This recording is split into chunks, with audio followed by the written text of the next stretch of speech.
Hello students, welcome to my YouTube channel physics 4, जहां हम physics के डिफरेंट कॉन्सेप्ट की स्टडी करते हैं और उस पर बेस्ड कुछ न्यूमेरिकल प्रॉब्लम सॉल्व करते हैं। ये जो वीडियो लेक्चर हैं ये basically 12th physics NCERT book solution के एक्सरसाइज और एग्जाम्पलर क्वेश्चन के लिए है। चलिए देखते हैं। इसके दो क्वेश्चन हमने प्रीवियस वीडियो में सॉल्व करे थे जो पार्ट 1 नाम से अपलोडेड है। ये बेसिकली पार्ट 2 है। इसमें हम आगे के और एक्सरसाइज क्वेश्चन सॉल्व करेंगे। जैसे देखिए ये दो क्वेश्चन हो चुके थे। अब तीसरे क्वेश्चन की बात करते हैं। तो ये बोल रहा है Coulomb's law of electrostatic force between two point charge and Newton's law for gravitational force between two stationary point masses both have inversely square dependent. मतलब इलेक्ट्रोस्टैटिक फोर्स में जो कूलम्ब्स लॉ लगता है और जो न्यूटन्स लॉ लगता है gravitational force के लिए, उस दोनों की ही बारे में बता रहा है कि वो इनवर्स स्क्वायर के प्रोपोर्शनल होते हैं। इनवर्स स्क्वायर के प्रोपोर्शनल कहने का मतलब इनका ये है कि जो फोर्स ऑफ इलेक्ट्रोस्टैटिक है which is inversely proportional to the distance square and F of gravitational also inversely proportional to the R square. 1/r² के इनवर्सली प्रोपोर्शनल होते हैं। दोनों चीज़ दे दी हैं। अब नेक्स्ट क्या कहना चाह रहा है, compare the strength of this force by determine the ratio of magnitude. मतलब F electrostatic divided by F of gravitational, इन दोनों को कंपेयर करके वो हमसे निकलवाना चाह रहा है बराबर डिस्टेंस के लिए, कि डिस्टेंस उन दोनों की क्या होगी, बराबर होगी। किन किन के लिए, for an electron and a proton, मतलब इलेक्ट्रॉन और प्रोटॉन के बीच। और दूसरा बोल रहा है फॉर टू प्रोटॉन्स, मतलब दोनों ही प्रोटॉन है उन दोनों के बीच फोर्स की बात कर रहा है। तो बेसिक हम जैसे करते हैं, पहले कॉन्सेप्ट डिस्कस करते हैं। तो कॉन्सेप्ट क्या है, Coulomb's law. Coulomb's law of electrostatic. Electrostatic basically charge जो होंगे वो रेस्ट पर होंगे। तो इलेक्ट्रोस्टैटिक्स की बात करेंगे तो इलेक्ट्रोस्टैटिक्स में जो कूलम्ब्स लॉ है वो बेसिकली हमें बताता है कि एफ डायरेक्टली प्रोपोर्शनल होता है उन दोनों चार्जेस के मैग्नीट्यूड के प्रोडक्ट के, और इन्वर्सली प्रोपोर्शनल होता है r² के, जिसको हम सॉल्व करके लिखते हैं। प्रोपोर्शनलिटी साइन को हटाते हैं तो एक कांस्टेंट जनरेट होता है जो हमारा 1/4πε0 Q1 Q2/r²। तो हम दोनों फोर्स निकालेंगे। पहले हम ग्रेविटेशनल, जैसे कूलम्ब्स लॉ करा है डिस्कस, वैसे ही इसके साथ हम ग्रेविटेशनल लॉ डिस्कस कर देते हैं। तो ग्रेविटेशनल जो फोर्स होता है, gravitational force which is denoted by Fg, which is equals to G m1 m2 divided by r²। Coulomb's law charges के लिए दिया जाता है इसलिए Q1 Q2 आता है। ग्रेविटेशनल जो है वो मासेस के लिए दिया जाता है इसलिए वहाँ पर G m1 m2 आता है। Mass of that both particle आते हैं। तो इसको आगे सॉल्व करना है हमें। देखिए अपन सॉल्व करते हैं। पहले हम ग्रेविटेशनल फोर्स निकाल लेते हैं, फिर हम दूसरा इलेक्ट्रोस्टैटिक फोर्स निकाल लेंगे जो ये रहा। दोनों में पहले इसमें इस 1/4πε0 की वैल्यू आपको बता दें, जो होती है 9 × 10⁻⁹ न्यूटन मीटर स्क्वायर पर कूलम्ब स्क्वायर। और यहाँ पर जो एफ जी में जी आ रहा है, ग्रेविटेशनल कांस्टेंट, वो होता है 6.67 × 10⁻⁻11 न्यूटन मीटर स्क्वायर पर किलोग्राम स्क्वायर। किलोग्राम स्क्वायर इन दोनों की बात कर लेते हैं। देखिए नेक्स्ट स्लाइड में हम इसको सॉल्व करेंगे।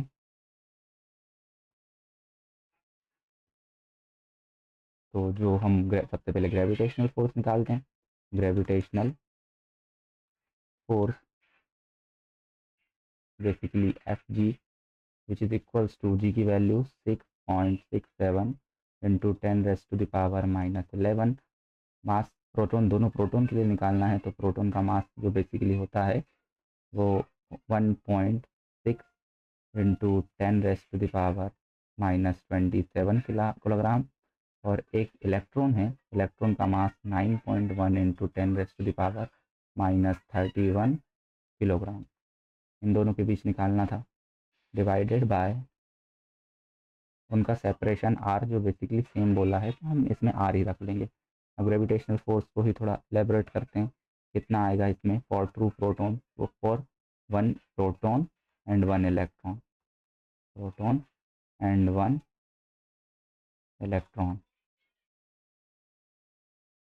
अगर हम इसको पूरा कैलकुलेट करें,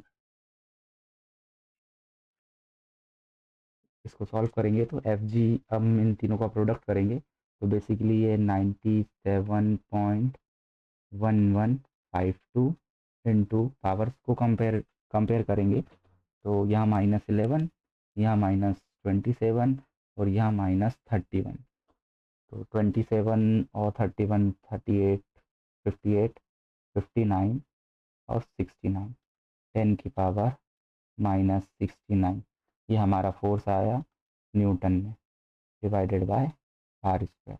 अब जैसे ग्रेविटेशनल फोर्स निकाला है वैसे हम इलेक्ट्रोस्टैटिक फोर्स निकालेंगे। Electrostatic force, electrostatic force basically F E, जो हमारा के जो वैल्यू बताई थी 9 इंटू 10⁻⁻9 होता है, इंटू दोनों चार्जेस, एक प्रोटॉन है एक इलेक्ट्रॉन है, दोनों पे चार्ज सेम होता है, जिसमें हम 1.6 इंटू 10⁻⁻19 इंटू 1.6 इंटू 10⁻⁻19, आर दोनों के लिए सेम लेना है क्योंकि कंपेयर करना था, डिवाइडेड बाय आर स्क्वायर। अब इसको सॉल्व करेंगे तो इसको सॉल्व करके हमें वैल्यू क्या मिलेगी, हम इनका प्रोडक्ट करेंगे तो ये आएगा बेसिकली 12.2 इंटू, इसको सॉल्व करेंगे तो 9 से ये कैंसिल आउट हुआ तो हमारा यहाँ माइनस का 10 बचा, -10 और ये -20, 10 की power -29 divided by R square. Basically हमसे कंपेयर करने को बोला था तो F E divided by F G, compare करना मतलब दोनों को आपस में डिवाइड कर देना। अब इसको कंपेयर करेंगे तो 12.2 into 10⁻⁻29 divided by R square divided by 9.97.11 into 10⁻⁻69 divided by R square, R square से आर स्क्वायर कैंसिल, और इसको हम सिंगल डिजिट में करने की कोशिश करेंगे तो 12.2 डिवाइडेड बाय 97, 97 ना करते हुए 9.7 कर देते हैं, और यहाँ पर एक पावर -68 इंटू 10⁻⁻29। अगर पावर को एलिमिनेट करेंगे तो ये जाएगा 10 की पावर -39 इंटू आगे का फैक्टर 1 पॉइंट समथिंग कुछ 3 आएगा, लगभग 3 टाइम्स 1.3 इंटू 10⁻⁻39, मतलब दोनों में जो रिलेशन आ रहा है F B will be equals to 1.3 into 10⁻⁻39 times of gravitational force.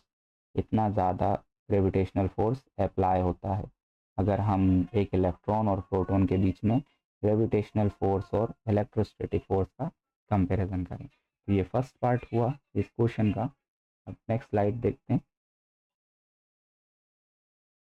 जिस नेक्स्ट स्लाइड में बेसिकली हम उसी से आगे का क्वेश्चन करेंगे, आगे का पढ़ते हुए, क्योंकि नेक्स्ट दिया था और 2 प्रोटॉन्स भी निकालना है। तो 2 प्रोटॉन्स है तो इलेक्ट्रोस्टैटिक्स तो सेम रहेगा, इलेक्ट्रोस्टैटिक फोर्स जो रहेगा वो आएगा सेम आएगा, उसमें कोई दिक्कत नहीं है। तो for 2 protons electrostatic force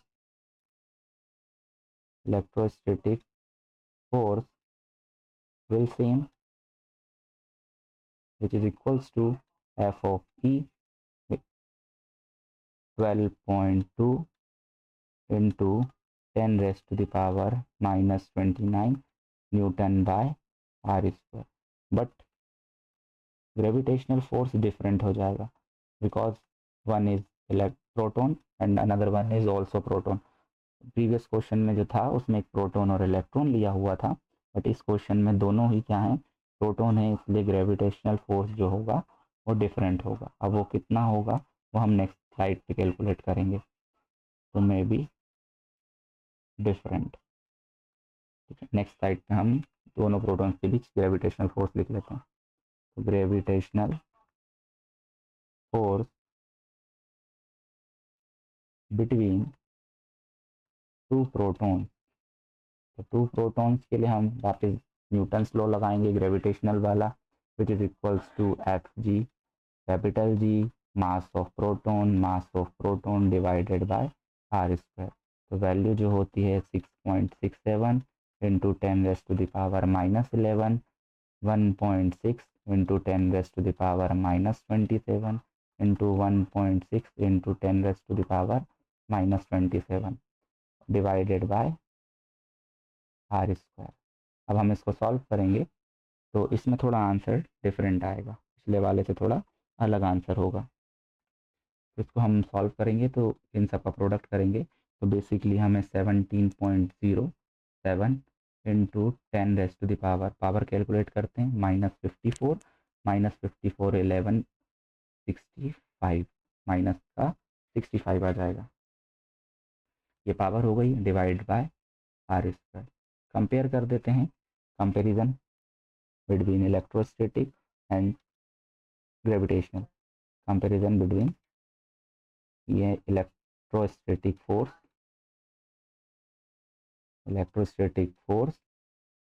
and gravitational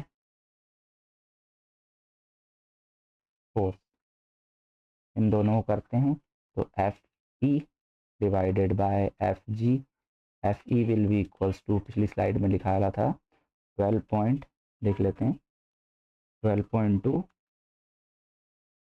divided by 17.707 into ऊपर वैल्यू है 10 की पावर माइनस 39, नहीं सॉरी 29,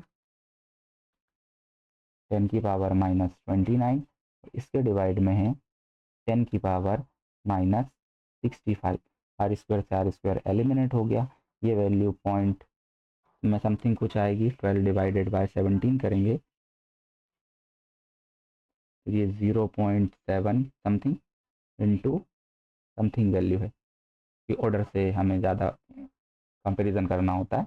तो ऑर्डर देखिए 10 की पावर से ऑर्डर देखा जाता है, तो इसको सॉल्व करेंगे तो यहाँ -36 टाइम्स, मतलब electrostatic force will be equals to 0.7 into 10⁻⁻36 of gravitational force के बराबर होगा। ये फर्स्ट पार्ट के दोनों क्वेश्चन सॉल्व हो गए। एक में 4 इलेक्ट्रॉन निकाल रहे थे, मास बहुत ज़्यादा कम था, तो उसमें जो एफ ऑफ ई है वो अप्रॉक्सीमेटली जो है ग्रेविटेशनल फोर्स से 10 की पावर, यहाँ प्लस में वैल्यू आएगी, +39 टाइम्स ज़्यादा था। पिछले वाली स्लाइड में जो आया हमारा ये जो प्लस आएगा तो +39 टाइम्स ज़्यादा था। और जो नेक्स्ट क्वेश्चन करा फॉर प्रोटॉन, इसमें +36, 10 की पावर +36 टाइम्स ज़्यादा है हमारा इलेक्ट्रोस्टैटिक फोर्स। तो ये दोनों के बीच में कंपैरिजन हो गया। अब देखिए इसका जो बी पार्ट है, तो पार्ट बी, क्वेश्चन का बी पार्ट वो भी इसी से होगा। बेसिकली उसमें हमें थोड़ी डिफरेंट चीज़ निकालनी है। देखते हैं क्वेश्चन पढ़ते हैं पहले। तो इसमें क्या दिखाया हुआ है, estimate the acceleration of electron and proton due to the electric force of mutual attraction। एक इलेक्ट्रॉन है और एक प्रोटॉन है और उन दोनों के बीच में अट्रैक्शन फोर्स लग रहा है। दोनों सेपरेट कितने हैं, 1 एंगस्ट्रॉम के डिस्टेंस से, और दोनों का मास कितना है, इतना। और हमसे पूछा जा रहा है एक्सेलरेशन। तो एक्सेलरेशन निकालने के लिए हम देखिए करते हैं। तो एक सपोज करिए यहाँ एक प्रोटॉन है और यहाँ पर एक इलेक्ट्रॉन है, इन दोनों के बीच में फोर्स लग रहा है, एक पॉजिटिव चार्ज है और नेगेटिव चार्ज है, दोनों चार्जेस का नेचर अलग अलग है। तो यहाँ पे जो इलेक्ट्रोस्टैटिक फोर्स लगेगा वो अट्रैक्शन नेचर का होगा, अट्रैक्ट करेगा, because plus and minus attract to each other. इनके बीच में एक म्यूचुअल अट्रैक्शन लगा, उस म्यूचुअल अट्रैक्शन को हमको निकालना है और हमें एक्सेलरेशन पता करना है दोनों का, इलेक्ट्रॉन एंड प्रोटॉन का। तो पहले अपन फोर्स निकालते हैं। तो force of electrostatic between proton and electron, जो हमने अभी थोड़ी देर पहले ही सॉल्व करा था नेक्स्ट पिछली स्लाइड में। तो एफ ऑफ फोर्स ऑफ, ये देखिए electrostatic force between 1 electron and 1 proton, बस यहाँ पर हमारे पास अब r की वैल्यू है, हम इसी चीज़ का यूज़ कर सकते हैं। तो इसको लिख देते हैं 12.2 इंटू 10⁻⁻29 डिवाइडेड बाय r की जगह हमको जो यूज़ करना है अब 1 एंगस्ट्रॉम यूज़ करना है। 1 एंगस्ट्रॉम बेसिकली मतलब 10⁻⁻10 और इसका स्क्वायर। तो ये आ जाएगा हमारा 12.2 इंटू 10⁻⁻29 डिवाइडेड बाय 1 इंटू 10⁻⁻20। 10 का स्क्वायर हुआ तो ये वहाँ पर -20 बन गया। अब -20 को सॉल्व करेंगे तो 12.2 into 10⁻⁻49 Newton. So this will be the force of attraction between proton and electron. Now we are talk about acceleration. Acceleration के लिए बेसिकली हम न्यूटन्स लॉ का यूज़ करते हैं। तो एक्सेलरेशन दोनों पे फोर्स बराबर रहेगा पर एक्सेलरेशन अलग अलग होंगे। तो एक्सेलरेशन पहला हम निकालते हैं प्रोटॉन के लिए। एक्सेलरेशन ऑफ प्रोटॉन, तो बेसिकली जो न्यूटन्स लॉ है F is equals to M A, तो यहाँ से A इज इक्वल्स टू आ जाएगा F divided by M। Proton के लिए निकाल रहे हैं तो प्रोटॉन का मास, और एक्सेलरेशन ड्यू टू इलेक्ट्रॉन में force divided by mass of electron. Next slide में अपन इस दोनों को कैलकुलेट कर लेते हैं। तो नेक्स्ट स्लाइड में देखिए, acceleration due to proton will be equals to, जो हमारे फोर्स की वैल्यू थी जो 12.2 इंटू 12.2 इंटू 10⁻⁻49 डिवाइडेड बाय, इसको मास ऑफ प्रोटॉन से डिवाइड कर देंगे जो बेसिकली 1.6 इंटू 10⁻⁻27 किलोग्राम में होता है। तो ये हमारा बेसिकली मीटर पर सेकेंड स्क्वायर में एक्सेलरेशन कैलकुलेट होके आ जाएगा। तो ये हमारा एक्सेलरेशन कितना आया 7.6 इंटू 10⁻पावर्स को एलिमिनेट करेंगे तो ये बेसिकली -22 मीटर पर सेकेंड स्क्वायर। तो एक्सेलरेशन ऑन प्रोटॉन इतना होगा। Similarly acceleration of electron which is equals to force of attraction which is equals to 12.2 into 10⁻⁻49 divided by mass of electron आएगा जो 9 इंटू 10⁻31 होता है। अब इसको हम सॉल्व करेंगे तो ये 10 की पावर माइनस का 18, क्योंकि ये कैंसिल हुआ तो -18, 12.2 डिवाइडेड बाय 9.1 जो बेसिकली हमारा आएगा 1.34 मीटर पर सेकेंड स्क्वायर। एक्सेलरेशन जो है इलेक्ट्रॉन का ज़्यादा है और एक्सेलरेशन ऑफ प्रोटॉन का कम है, बिकॉज प्रोटॉन का मास ज़्यादा होता है और इलेक्ट्रॉन का मास कम होता है। तो acceleration of proton will be smaller than acceleration of electron. तो ये हमारा एक फोर्स वाले जो क्वेश्चन है उसका एक शॉर्ट नोट था, जो फोर्स बेसिकली थोड़ा आइडिया दे देते हैं। फोर्स जो है अगर लाइक चार्जेस हों तो उसमें रिपल्सिव नेचर का लगता है, और अगर यही चार्जेस एक प्लस हो दूसरा माइनस हो, जिनको बेसिकली हम अनलाइक चार्जेस बोलते हैं, अनलाइक चार्जेस मीन उन दोनों का नेचर अलग अलग होगा, तो फोर्स अट्रैक्शन का लगता है।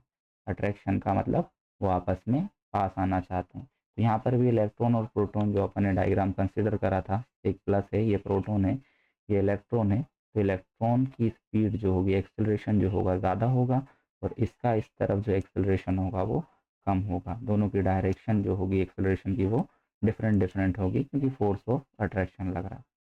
तो दूसरे पार्ट में हमने ये एक क्वेश्चन और डिस्कस कर लिए, जिसके बेसिकली 2 पार्ट थे।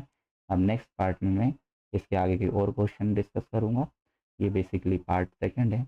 अपने फ्रेंड्स के साथ शेयर कीजिए इस वीडियो को, ज़्यादा से ज़्यादा लोगों के साथ शेयर कीजिए जिससे वो ये क्वेश्चन को सॉल्व कर सकें। Thank you.